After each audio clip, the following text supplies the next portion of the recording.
台南火车头前夜这地下道呢有两台这电梯是因为大雨来甲因歹去，所以是昨晚呢是暂时无开放。互一寡行动无方便的人，也是讲这时段呢是真歹来过车路，所以民意代表是要求政府呢爱赶紧来画过路线。也若市政府是回应讲会量早来处理。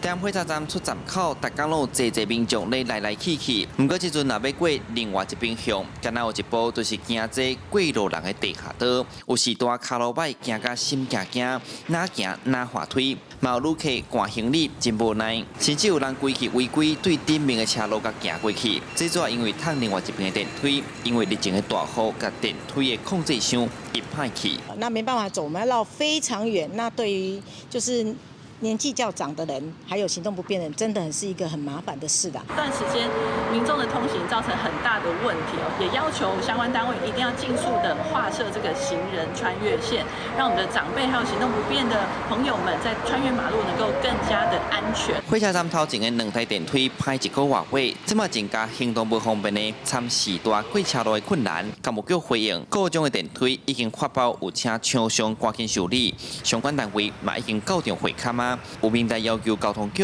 通爱伫火车站画过路线，提供安全的过路动线，嘛建议当派移交协助交通维护，将一并优化圆环整体行人动线及提升交通安全。预计最快年底可进场动工。因应南侧的地下道电梯故障影响无障碍通行部分，交通局将先行设置行穿线及行人专用号志，供用路人通行及辨识。目前公务局已积极赶办修复，期待早日恢复使用。 台南市无众业协会嘛反映，伫火车站附近有一间有离横头前的人行道，这甲上过行，对行动无方便的来讲无介优先，因希望买当做伙改善。市府表示讲，会个研究解决的方式。记者从台南采访报道。